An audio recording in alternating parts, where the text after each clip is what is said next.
사도 바울은 예수님을 만난 이후로 소아시아 지역과 유럽 지역을 다니면서 주님의 복음을 열심히 전하였습니다. 그리고 사도 바울이 가는 곳마다 교회를 세우고 또 그 교회들이 하나님 안에서 올바로 서기를 바라는 마음으로 여러 편지들을 교회들에게 써서 보내었습니다. 그러한 편지들이 오늘 우리들에게 남아있는 신약 성경의 일부로 우리들에게 전해지고 있습니다.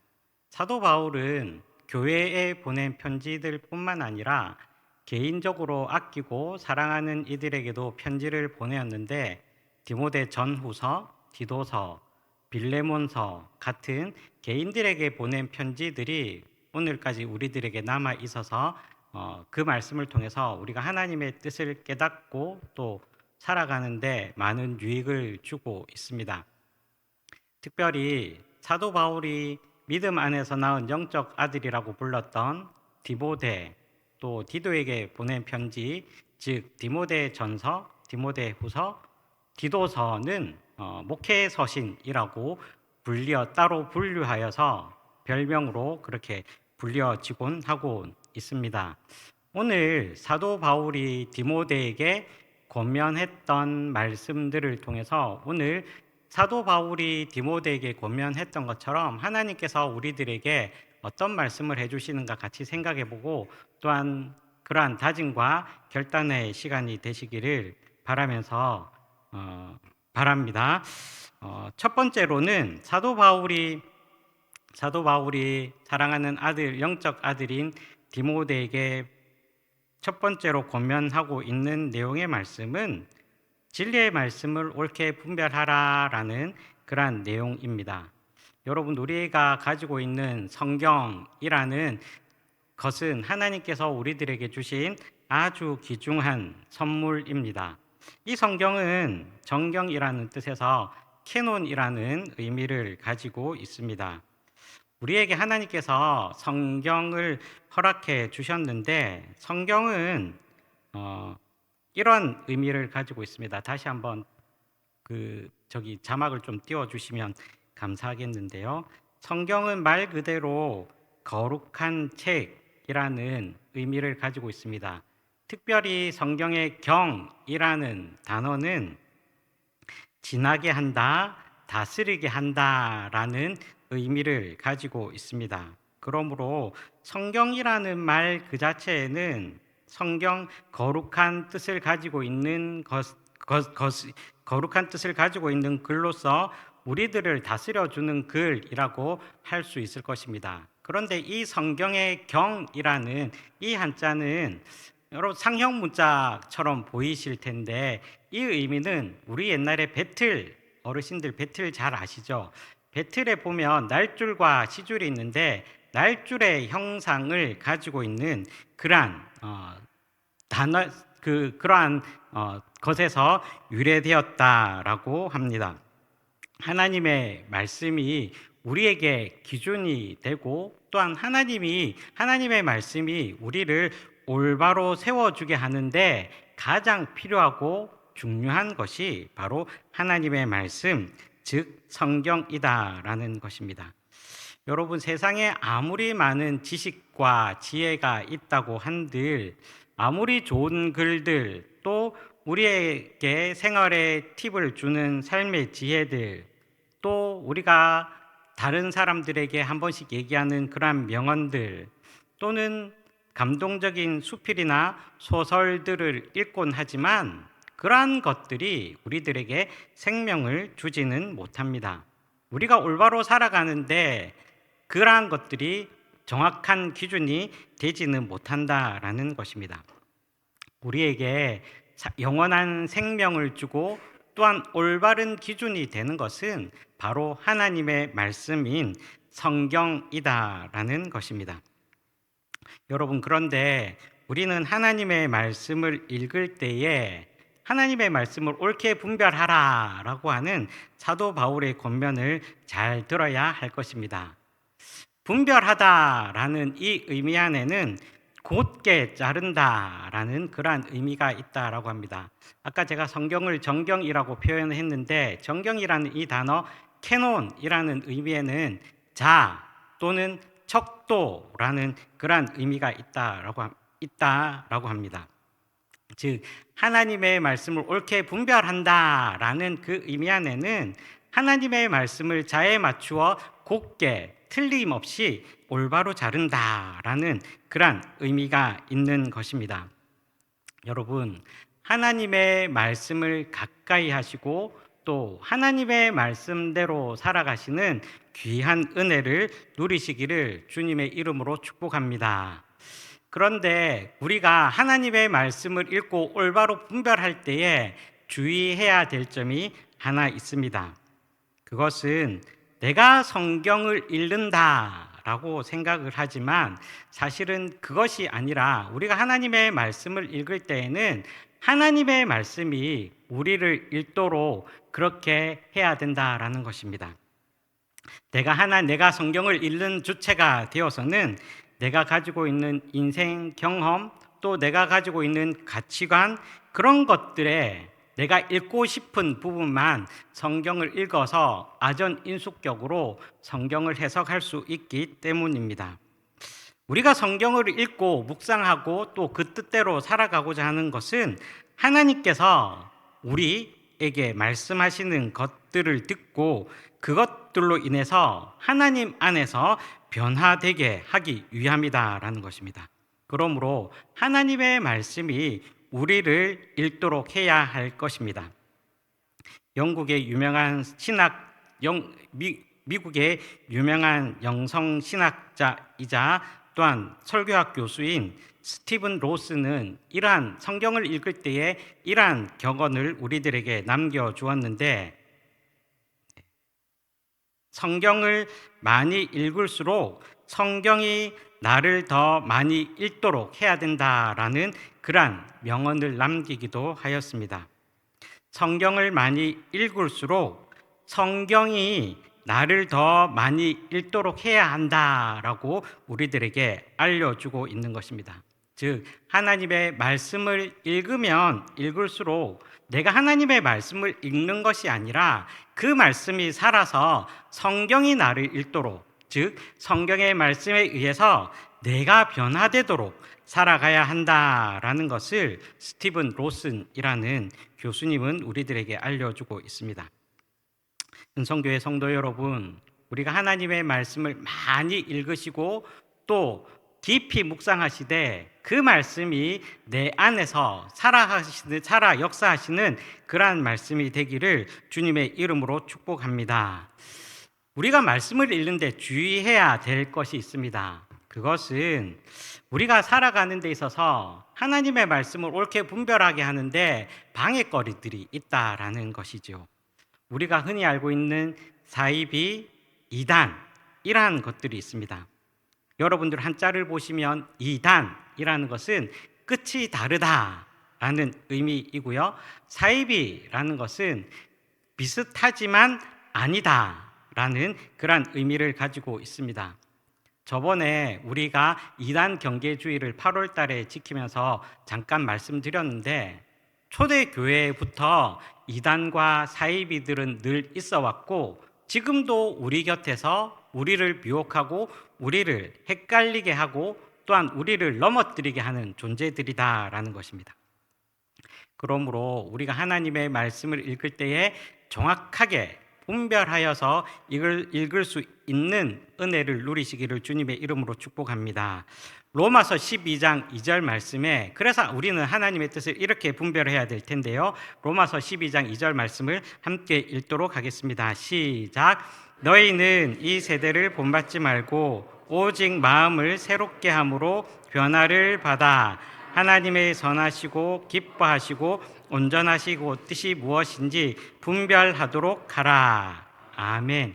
하나님의 말씀을 읽으실 때에 이렇게 분별할 수 있는 은혜가 있기를 주님의 이름으로 축복합니다. 두 번째로 사도 바울이 디모데에게 권면하고 있는 내용은 부끄러울 것이 없는 일꾼으로 인정된 자가 되어라 라는 것입니다. 우리가 하나님의 말씀을 하루하루 깨닫고 또 하나님의 일을 하는 데 있어서 하나님에 대한 여러 가지 일들을 하게 됩니다. 그렇다면 하나님의 일들을 하는 데 있어서 사도 바울은 어떤 모양으로 하고 있을까? 오늘 우리가 본문에서는 읽지 않았지만 2장 4절에서 6절 사이에 보면 세 부류의 직업군을 가진 이들이 나오는데, 첫 번째로는 병사, 두 번째로는 경기하는 자, 세 번째로는 수고하는 농부가 있다라는 것입니다. 먼저 디모데후서 2장 4절의 말씀입니다. 우리 2장 4절 말씀을 함께 읽어보도록 하겠습니다. 2장 4절입니다. 시작. 병사로 복무하는 자는 자기 생활에 얽매이는 자가 하나도 없나니 이는 병사로 모집한 자를 기쁘게 하려 함이라. 아멘. 여러분, 병사란 어떤 사람들입니까? 규율을 지키고 명령에 순종하는 사람들입니다. 병사라면 싸우는 사람들인데 우리의 영적인 적은 바로 마귀 원수입니다. 그러므로 예수님의 병사로 부름받은 우리들은 마귀와 더불어 힘써 싸워야 할 것입니다. 그러기 위해서는 하나님의 군사로 부름받은 우리는 영적인 전쟁에서 마귀와 대적하여 승리할 수 있는 그러한 승리의 삶을 살아가실 수 있기를 주님의 이름으로 축복합니다. 두 번째로 하나님의 일꾼 어떤 사람이 있을까? 디모데후서 2장 5절 말씀입니다. 2장 5절 말씀 함께 읽도록 하겠습니다. 시작. 경기하는 자가 법대로 경기하지 아니하면 승리자의 관을 얻지 못할 것이며. 아멘. 하나님께서는 우리를 경기하는 자로 불러주셨다라는 것입니다. 여러분, 세계선수권 대회나 올림픽 대회에서 많은 이들이 큰 메달을 따기 위해서, 또 큰 상급을 따기 위해서 여러 가지로 훈련하는 것을 볼 수 있습니다. 그런데 가끔 가다가 보면 순위가 경기가 끝났는데도 불구하고 순위가 뒤바뀌기도 하고, 또한 받았던 상마저 빼앗기게 되는 경우들이 있습니다. 어떠한 경우입니까? 경기에서 금하고 있는 약물을 복용하였든지, 반칙이나 파울을 하였든지, 아니면 경기에 정한 규칙대로 경기하지 않았을 때에는 그 받았던 메달이나 상급을 박탈하게 되는 것입니다. 즉, 정해진 룰대로, 규칙대로, 법대로 경기를 해야 한다라는 것입니다. 페어플레이 정신을 가지고 자기에게 그 범위 내에서 최선을 다한 사람에게만 메달을 수여하고 상급을 주는 것과 마찬가지로 우리도 하나님의 부르심을 받았으면 그 안에서 끝까지 최선을 다하여 주님께서 주시는 그러한 상급을 받으실 수 있기를 주님의 이름으로 축복합니다. 세 번째로 하나님께서 우리들을 부르실 때는 어떤 일꾼으로 부르셨는가? 디모데후서 2장 6절의 말씀입니다. 2장 6절 말씀 함께 읽겠습니다. 수고하는 농부가 곡식을 먼저 받는 것이 마땅하니라. 아멘. 여러모로 수고하고 애쓰는 농부가 추수의 계절에 많은 곡식을 거둬들일 수 있는 것입니다. 우리 옛말에도 벼들은 농부의 발자국 소리를 듣고 자란다라는 말을 여러분들이 들어보셨을 텐데요. 그만큼 수고하고 애쓰고 아침 저녁으로 애쓰고, 또 올바른 수로를 내어서 물이 듬뿍 들어가게 하고, 또 많은 비가 오면 그것들을 막고, 또 가물 때에는 물을 끌어들여서 곡식들이 잘 자라게 하고, 또는 해충이 들지는 않았는지 1년 내내 수고하여야만, 88번의 노력을 해야만 아름다운 곡식을 얻는 것과 마찬가지로 하나님께서도 우리에게 이러한 역할들을 부여하셨다라는 것입니다. 디모데후서 2장 4절에서 6절 사이에 병사, 경기하는 자, 수고하는 농부를 예를 들었는데, 이러한 사람들의 공통점이 무엇인지, 그것은 평소에 열심히 하고 잘하고 끊임없이 훈련하고 연습하는 그러한 일꾼의 직종들이다라는 것입니다. 결과는 상은 뿌린 대로 거두는 것입니다. 여러분, 열심히 준비하고 훈련한 군사야말로 전쟁에 나갔을 때에 승리하고 죽지 않은 것입니다. 훈련을 많이 한 선수가 금메달이나 많은 상급을 따는 것이 당연한 것입니다. 울며 씨를 뿌리러 나가는 사람이 기쁨으로 단을 거둔다라는 것입니다. 일찍 일어나고 부지런한 사람들이 하나님의 영광을 위하여 살아갈 수 있다라는 것입니다. 그렇다면 하나님의 일꾼이 되는 것이 이렇게 중요하지만 강조점이 두 가지가 있습니다. 첫 번째로는 부끄러울 것이 없는 사람이 되어야 한다라는 것입니다. 깨끗하게 살아야 한다라는 것입니다. 털어서 먼지는 안 나는 사람 없다 하지만 우리는 때로 고위공직자들이 청문회에서나 또한 연예인들이 스캔들에 휘말려서 한순간에 나락으로 빠지게 되는 것을 보게 됩니다. 우리나라는 방법이 잘 되어 있고 또한 치안이 잘 되어 있는데 그 이유 중에 하나는 곳곳에 CCTV가 없는 곳이 없고 차량마다 다 블랙박스가 있어서 범죄를 쉽게 저지를 수 없는 그러한 구조입니다. 사람들의 지식, 사람들의 정보 가지고도 한 사람을 나락으로 빠뜨리는 것이 이렇게 쉬울진데 하나님 앞에서 살아가는 것이 얼마나 성결하기 위해서 얼마나 노력해야 하겠습니까? 아까 제가 설교 초반에 스티븐 로슨이라는 목사님의 예를 들었습니다. 성경을 많이 읽으면 읽을수록 성경이 우리를 읽게 해야 합니다라는 말을 했다라고 말씀을 드렸죠. 스티븐 로슨이라는 이 목사님은 미국에서 아주 존경받고 또한 많은 사람들이 좋아하는 신학자이자 신학교 교수였습니다. 그런데 작년 9월 달에 이분이 갑자기 학교를 그만두게 되고 또 자기가 세웠던 원 패션 미니스트리에서 그만두는 일이 생겼습니다. 왜냐하니까 이분이 유부녀와 불륜이 났기 때문입니다. 하나님의 말씀을 전하고 하나님의 말씀을 전하고 또 하나님의 말씀을 많이 공부하는 사람이라 할지라도 하나님 앞에서 부끄러운 일을 행할 때에 하나님께서는 그를 내치고 또 나락으로 빠뜨리게 하셨다라는 것입니다. 여러분, 또 우리가 하나님의 일꾼이 되기 위해서 중요한 것 한 가지가 있는데 그것은 인정받는 사람이 되어야 한다라는 것입니다. 디모데후서 2장 20절 21절 말씀을 함께 보시겠습니다. 디모데후서 2장 20절 21절 말씀입니다. 함께 읽겠습니다. 시작. 큰 집에는 금그릇과 은그릇뿐 아니라 나무그릇과 질그릇도 있어 귀하게 쓰는 것도 있고 천하게 쓰는 것도 있나니 그러므로 누구든지 이런 것에서 자기를 깨끗하게 하면 귀히 쓰는 그릇이 되어 거룩하고 주인의 쓰심에 합당하며 모든 선한 일에 주임이 되리라. 아멘.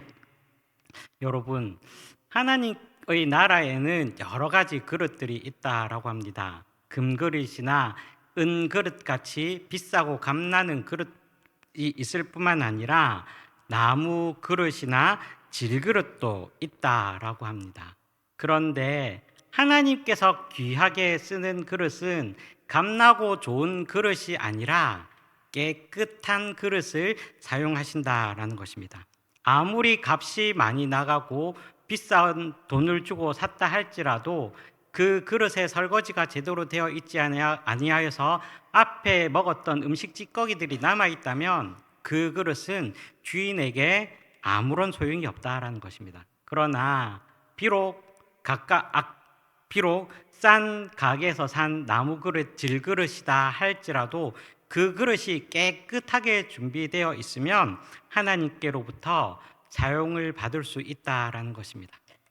아까 제가 말씀드린 스티븐 로슨이라는 목사님, 세상 사람들의 기준에 보기에는 금그릇, 은그릇과 같은 사람이었지만 결국 그의 실수, 그의 잘못으로, 그의 범죄로 말미암아서 하나님께 종국에는 쓰임 받지 못하는 사람이 되고 말았다라는 것입니다. 하나님께로부터 인정된 사람이다라고 할 때에 이 헬라어는 도키모스라고 하는데, 이 단어에는 불순물이 없는 순수한, 시험을 통과한 그러한 의미들이 있다라고 합니다. 여러분, 하나님으로부터 귀하게 쓰임 받으시되 하나님이 기뻐하시는 깨끗한 그릇들로 인정받는 그러한 귀한 일꾼들이 되시기를 주님의 이름으로 축복합니다. 세 번째로 사도 바울이 디모데에게 권면하고 있는 내용은 하나님 앞에 자신을 드리기를 힘쓰라라는 것입니다. 헌신의 자세를 이야기하고 있는 것입니다. 하나님 대신 예수님께서 우리들을 위하여 십자가에 못 박혀 돌아가셨습니다. 얼마나 우리를 사랑하셨는지 요한복음 19장 34절에 보면 이러한 말씀이 기록되어 있는데, 요한복음 19장 34절 말씀입니다. 기록이 안 되어 있나요? 요한복음 19장 34절 말씀을 제가 찾아서 읽겠습니다. 요한복음 19장 34절 말씀입니다. 같이 읽겠습니다. 시작. 그중 한 군인이 창으로 옆구리를 찌르니 곧 피와 물이 나오더라. 아멘. 예수님께서 십자가에 달려 돌아가실 때에 우리를 위해서 모든 것을 희생하셨는데, 예수님께서 십자가에서 운명하실 때에 피와 물을 다 쏟으시면서까지 한 방울도 남김없이 그렇게 우리를 사랑하여 주셨습니다. 그렇다면 그러한 사랑을 받은 우리도 하나님께 우리의 남은 끝까지, 하나의 끝까지라도 하나님 앞에 드릴 수 있기를 주님의 이름으로 축복합니다. 초대 기독교 교부였던 3, 4세기에 살았던 터툴리안이라는 교부는 이러한 얘기를 남기고 있습니다. 순교자의 피는 교회의 씨앗이다 라고 얘기를 하고 있습니다. 여러분, 기독교가 들어가는 과정을 한번 잘 생각해 보시면 초기 기독교에 있었던 많은 순교자들, 또한 그 복음이 들어갔을 때에 있었던 순교자들, 또한 한국에 들어왔을 때의 기독교의 많은 순교자들의 피 흘림과 순교와 희생이 있었기에 하나님의 교회는 든든히 서갈 수 있었다라는 것입니다. 많은 순교자들의 희생 위에 교회가 세워지고 든든하게 세워지고 성장할 수 있었다라는 것입니다. 왜냐하면 하나님 앞에 드리기를 각오한 사람들이 있었기에 주님의 교회는 성장할 수 있었습니다. 여러분, 우리는 하나님께로부터 많은 것을 받았고 많은 것을 누렸습니다. 2차 세계대전 말미에 패전의 위기를 직감한 일본 제국은 젊은 청년들을 모아서 훈련을 시키게 됩니다. 한 명이 겨우 탈 만한 작은 비행기, 한 명이 겨우 탈 만한 작은 배들을 만들어서 그들에게 너희가 가서 저 항공모함에 부딪혀 죽으면 천황이 기뻐할 것이다 라고 하면서 가미가제라고 하는 그러한 자폭을 했던 작은 비행기나 작은 배들이 있었다라는 것을 들어보셨을 것입니다. 한낱 인간에 불과한 천황을 위해서도 목숨을 바치도록 종용하는 그러한 세상에서 많은 젊은이들이 영문도 모른 채 단지 천황의 영광만을 위하는 이유로 많은 젊은이들이 자기의 목숨을 헛되이 바치게 되었습니다. 많은 이슬람 근본주의자들이 자기들이 옳다고 믿는 신념 때문에 다른 이들을 죽이고 협박하고 많은 나라들에게 위협을 가하는 것을 볼 수 있습니다.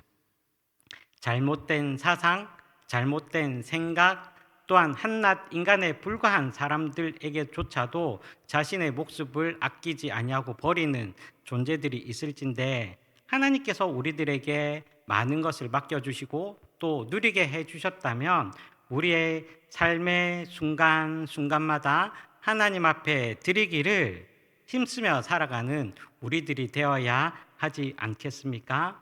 하나님께서는 오늘도 우리들을 불러주시고 또한 하나님의 일꾼으로 인정해 주시고 우리를 사용하시기를 원하십니다. 그러한 하나님의 부르심 앞에 아멘으로 응답할 수 있는 우리 모든 은성교회 성도님들이 되시기를 주님의 이름으로 축복합니다. 오늘 사도 바울이 디모데에게 권면한 한 절 짧은 말씀이지만 우리는 이 말씀을 통해서 하나님의 말씀을 옳게 분별하고 또한 하나님이 기뻐하시는 일꾼이 될 뿐만 아니라 우리의 삶 전체가 하나님이 부르시는 그날까지 하나님께 기쁨으로 드리는 삶의 제사를 드리는 귀한 성도님들이 되시기를 주님의 이름으로 축복합니다. 같이 기도하겠습니다.